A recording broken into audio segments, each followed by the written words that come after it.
Rabbi Samuel Goldstein was having what he thought would be an ordinary Tuesday afternoon in his study at Congregation Beth Shalom in suburban Chicago.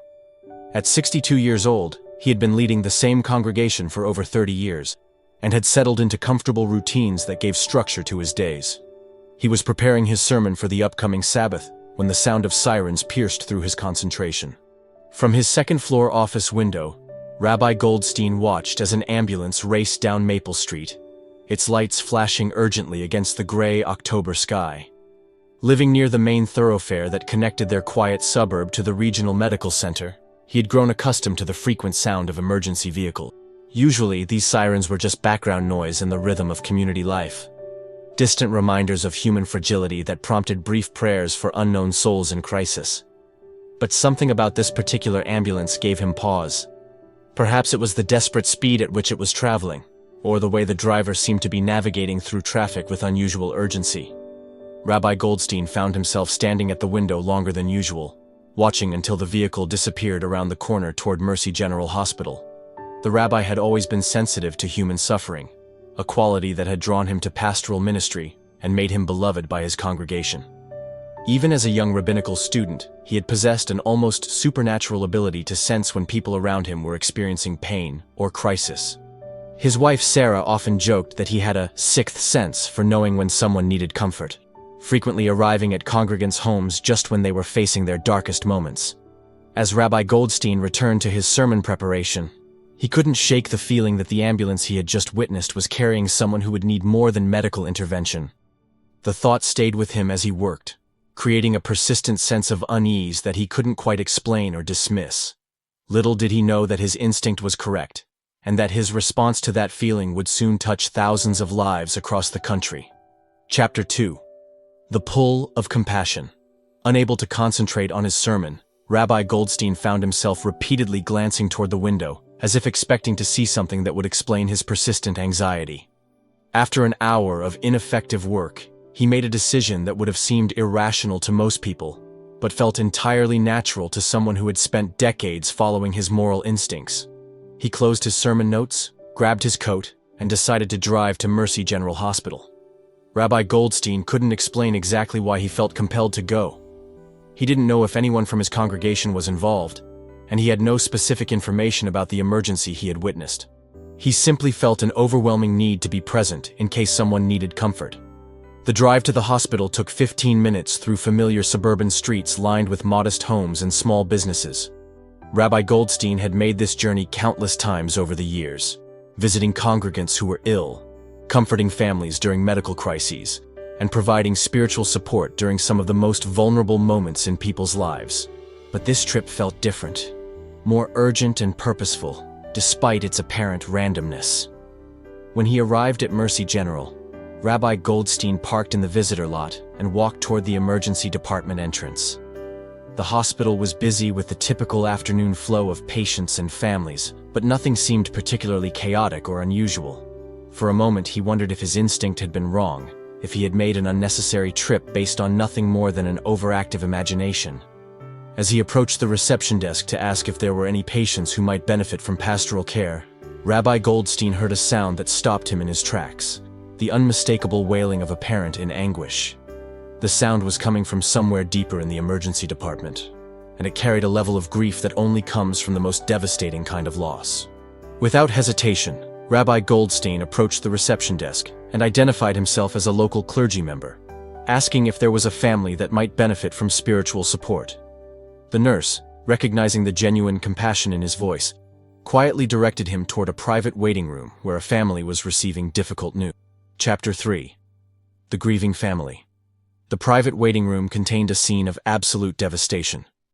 A young couple, probably in their early 30s, were holding each other while sobbing uncontrollably. The woman's cries were the sounds Rabbi Goldstein had heard from the lobby, primal expressions of grief that seemed to emerge from the deepest part of her soul. An older man and woman, likely the couple's parents, stood nearby looking shell-shocked and helpless. Rabbi Goldstein knocked softly on the doorframe and introduced himself, explaining that he was a local rabbi who had come to the hospital and wondered if the family might appreciate some spiritual support. The older man, tears streaming down his face, immediately welcomed him in. "Please, Yes. Come in. We don't know what to do. Our grandson. His voice broke before he could finish the sentence. Through their tears, the family shared their story. 7-year-old Matthew Chen had been riding his bicycle in their neighborhood when he was struck by a car that ran a stop sign. The driver, a teenager who had been texting while driving, hadn't seen the small boy until it was too late. Matthew had been rushed to the hospital in critical condition, but despite the medical team's best efforts, his injuries were too severe. Matthew's parents, David and Lisa Chen, were not members of any particular religious congregation, but they found comfort in Rabbi Goldstein's gentle presence and willingness to simply sit with them in their. The rabbi didn't offer platitudes or easy answers about divine plans. He simply provided a steady, compassionate presence while the family began to process the incomprehensible reality of losing their child. He was just learning to ride without training wheels, Lisa whispered through her tears. He was so proud, riding up and down our street all week. He wanted to show his teacher at school. Rabbi Goldstein held Lisa's hand while she spoke, offering the kind of wordless comfort that can only come from someone who has witnessed similar grief countless times and understands the sacred nature of bearing witness to another person's pain. As the afternoon progressed, more family members and friends began arriving at the hospital, creating a growing circle of people who needed guidance on how to support David and Lisa through the unimaginable process of saying goodbye to their son. Chapter 4. Beyond Traditional Boundaries. What made Rabbi Goldstein's presence at the hospital particularly remarkable was that the Chen family was not Jewish, nor were they members of his congregation. David was of Chinese-American heritage, and Lisa was Italian-American, and they had been raised in different Christian traditions, but weren't actively practicing any faith. In many religious communities, clergy members primarily serve their own congregants and co-religionists. But Rabbi Goldstein had never seen faith as a boundary when it came to human suffering.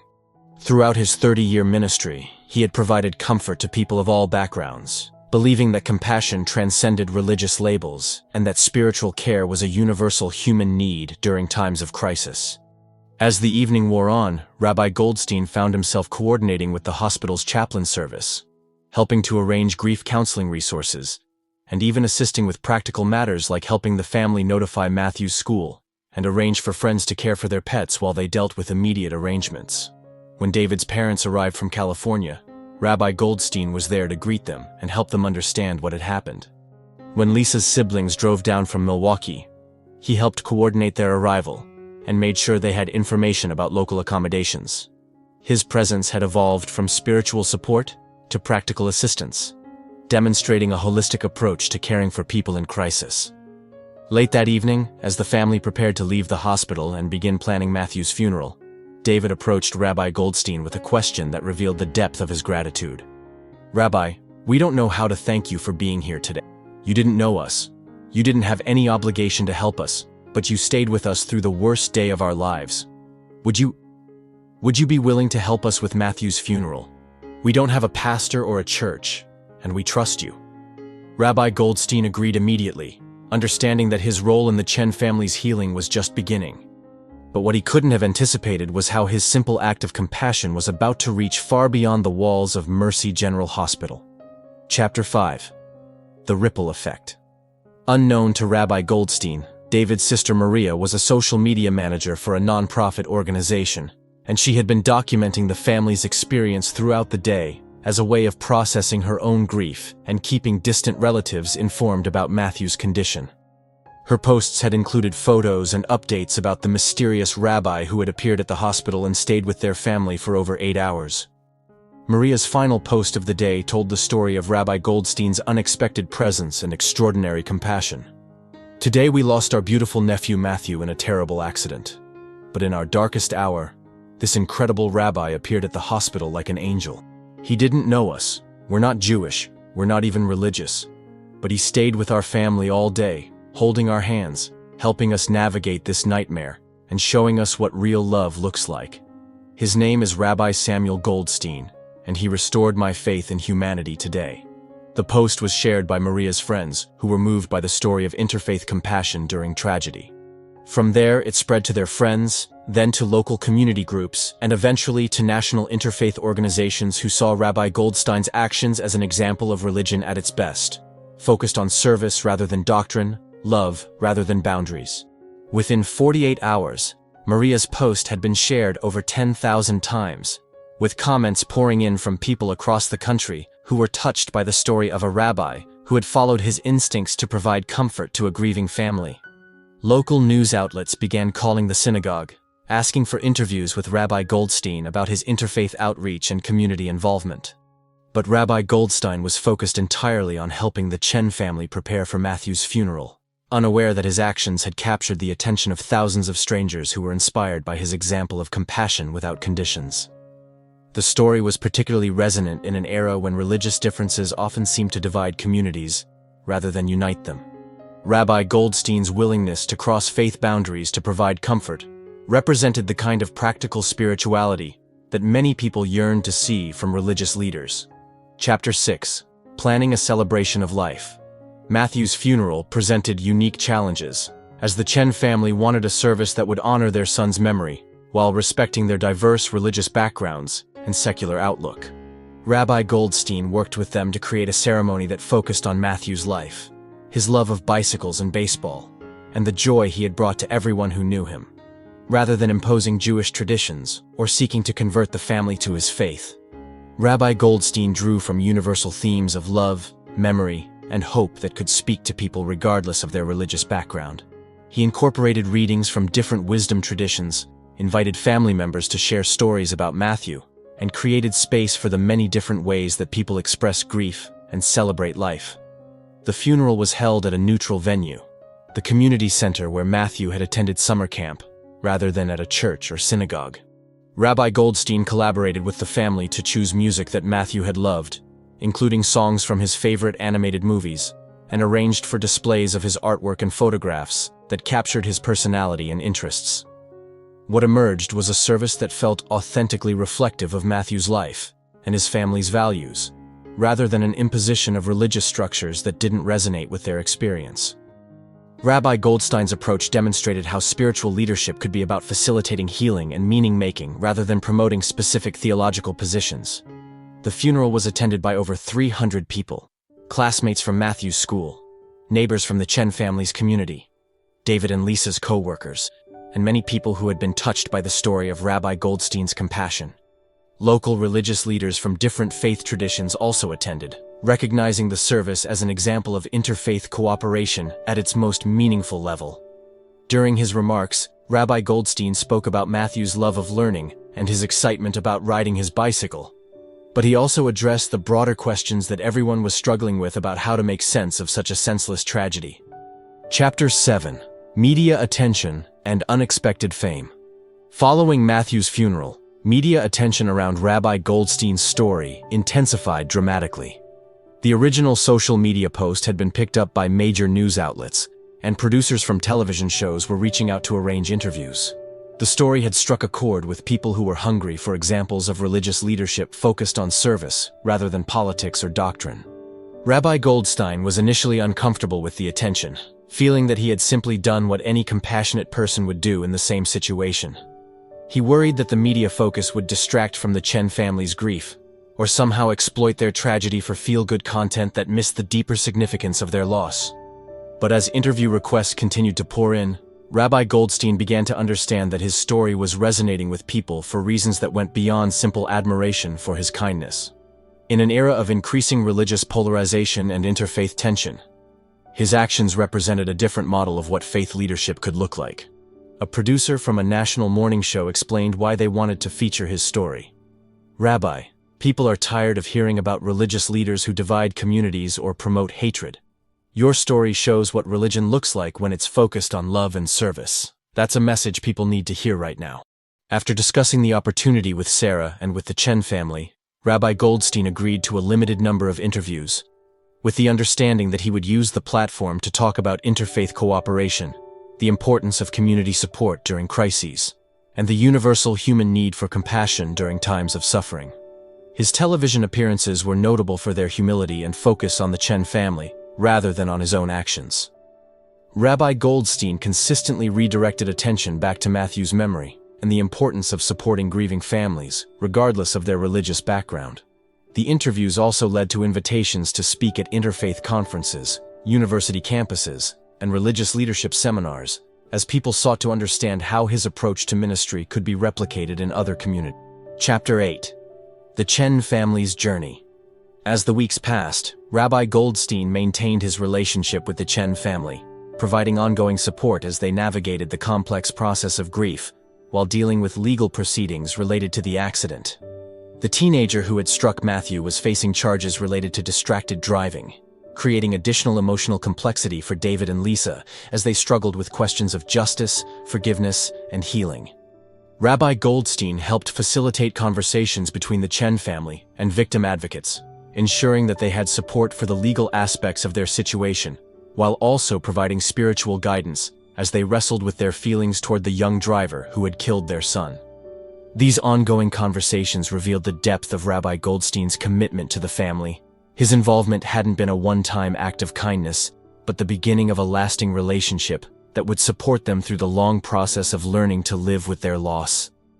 David and Lisa began attending occasional services at Congregation Beth Shalom, not because they were converting to Judaism, but because they found comfort in the community that had embraced them through Rabbi Goldstein's example.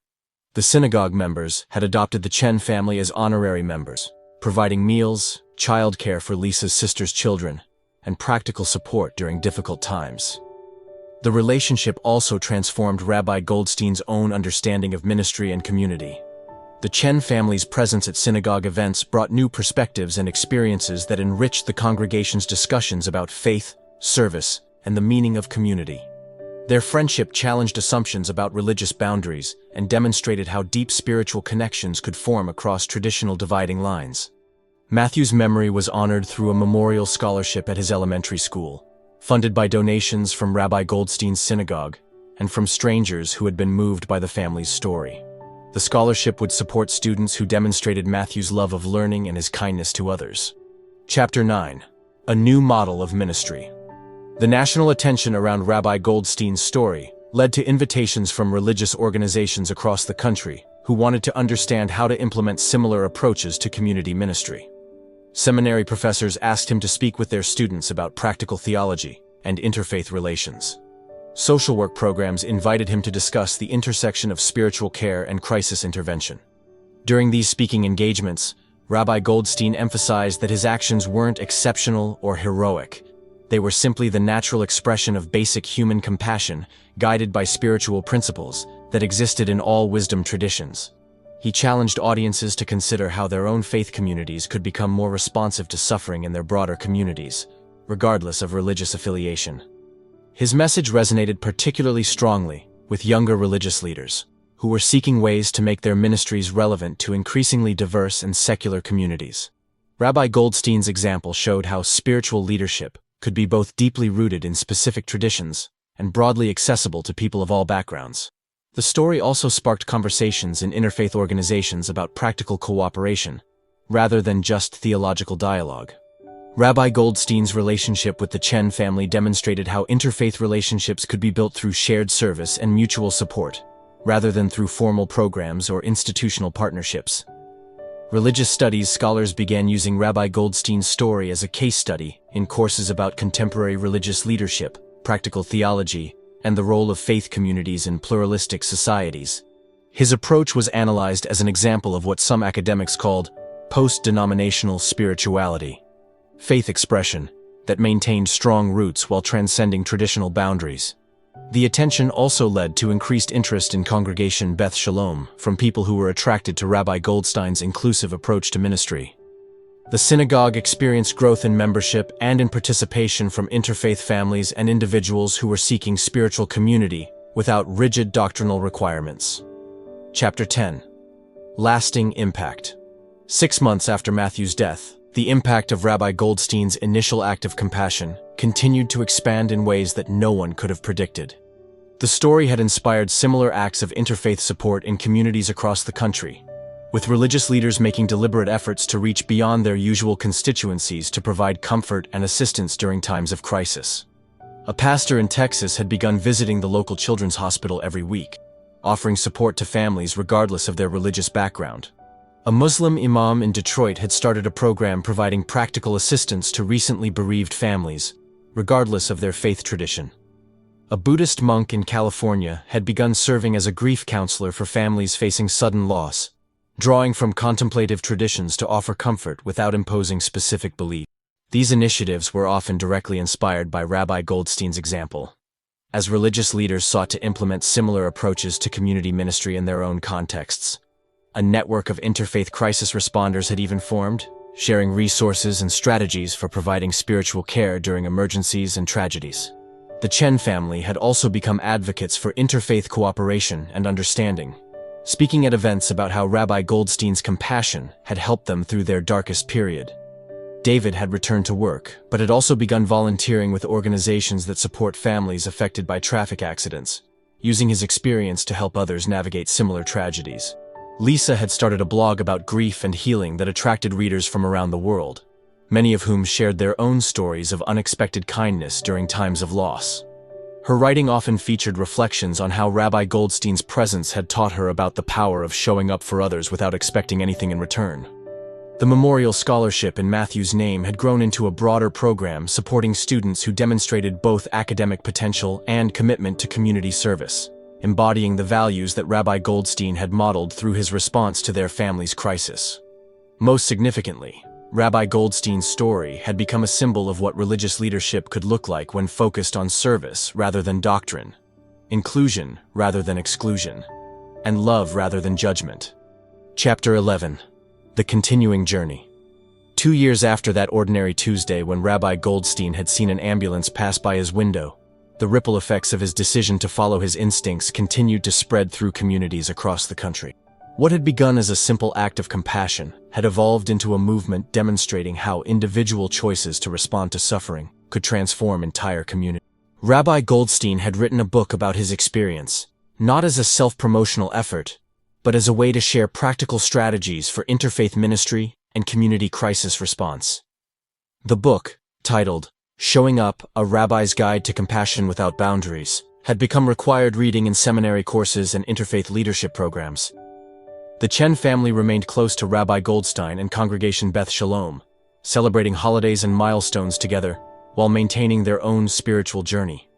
Their friendship had become a living example of how deep relationships could form across religious and cultural differences when grounded in mutual respect and shared values. Matthew's memory continued to inspire acts of kindness and community service, with an annual Matthew's Day of Kindness being observed in their community and in other places where the story had touched people's hearts. The day involved random acts of service and support for families facing medical crises, embodying the spirit of compassion that Rabbi Goldstein had demonstrated. Rabbi Goldstein had also established a training program for religious leaders who wanted to develop skills in interfaith crisis response, teaching practical techniques for providing spiritual care to people from different backgrounds while respecting their existing beliefs and traditions. The program had trained over 500 clergy members from various faith traditions, creating a network of religious leaders who were prepared to respond compassionately to community crises, regardless of the religious affiliations of those affected. As Rabbi Goldstein often reflected during his speaking engagements, the most important lesson from his experience was remarkably simple. When we see suffering, we respond. We don't ask about theology or membership or worthiness. We just show up with whatever love and skill we can offer. That's what faith looks like in action. His story continued to inspire people around the world to look beyond traditional boundaries when responding to human need, proving that sometimes the most profound impact comes from the simplest acts of following our deepest instincts toward compassion. Thank you for listening to this story about the power of showing up for others in their darkest moments. If this story moved you, please subscribe to our channel and share it with others who might benefit from hearing about how small acts of compassion can create ripples of healing that spread far beyond what we can imagine. Your support helps us continue sharing stories that remind us of our shared humanity and our capacity to care for one another across all the boundaries that might seem to divide us.